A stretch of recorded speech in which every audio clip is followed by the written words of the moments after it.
want to also state my support for whistleblower and the rights and the laws. Whistleblowing has a long history in our country, dating back to the Continental Congress. This is not surprising, because as a nation, we desire for good government.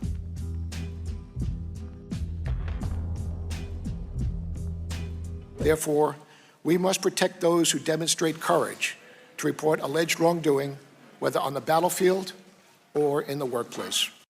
I applaud all employees who come forward under this act. That's the acting director of National Intelligence, Joseph McGuire, contradicting the president and applauding the whistleblower in front of the House Intelligence Committee during his public testimony. It's funny to claim that the American intelligence community loves and protects whistleblowers when Edward Snowden is still in exile in Russia and Chelsea Manning is back in prison, but that's a story for another day. The whistleblower complaint we're talking about here paints yet another picture of the same Trump you've already seen many times as a corrupt autocrat willing to abuse his position of power by asking a foreign nation to investigate his political rivals, in this case, Joe Biden, who was running against him. Here's a quick summary of the events because a lot of people are confused. On July 25th, Donald Trump has a secret phone call with the president of Ukraine. In the phone call, they basically blow fat loads over how cool they both are, with the president of Ukraine sucking up Trump extra hard and even mentioning that he thinks Trump's jet is probably nicer and larger than his, which is somewhat unrelated but hilarious because it's exactly how you would deal with an egomaniacal person in a position of power.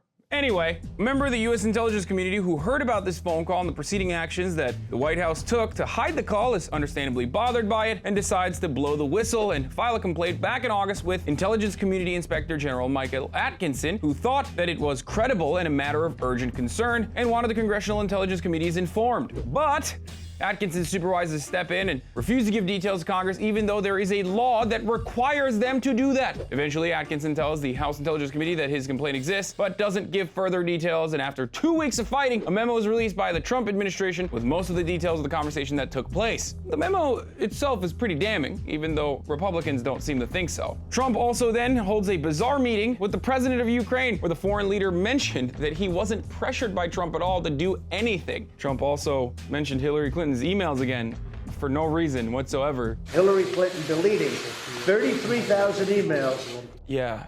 Anyway, the key takeaways from the whistleblower complaint that got released are as follows. First off, the White House was freaking out over the call. Officials who were in the room told the whistleblower that they were deeply disturbed by what had transpired in the phone call, which is probably why the White House took extraordinary efforts to conceal the call itself. They removed the electronic transcript of the call and placed it on a separate system, which is otherwise used to store and handle classified information of an especially sensitive nature. The important distinction here that I need you guys to understand is that this is politically sensitive information, not sensitive information for national security purposes. So this indicates that there was an abuse of the system to protect the president. The whistleblower also alleges that there were some official and unofficial follow-ups to Trump's call. One of the interesting possibilities is that Rudy Giuliani, Trump's personal lawyer who was mentioned on the call, traveled to Madrid on August 2nd to meet with an advisor to Zelensky. He also pursued the corrupt Ukrainian prosecutor who Biden pressured the Ukrainians to fire to see if there was any foul play there. So there's a lot more to uncover in this investigation.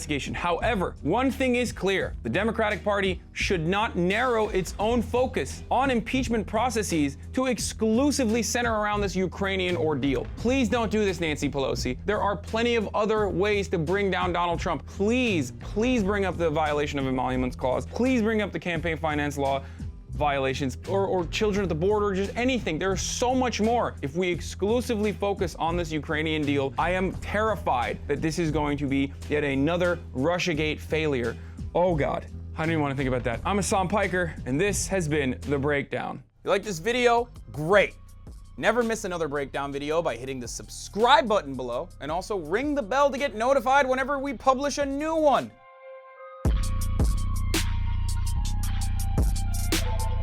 Perfect.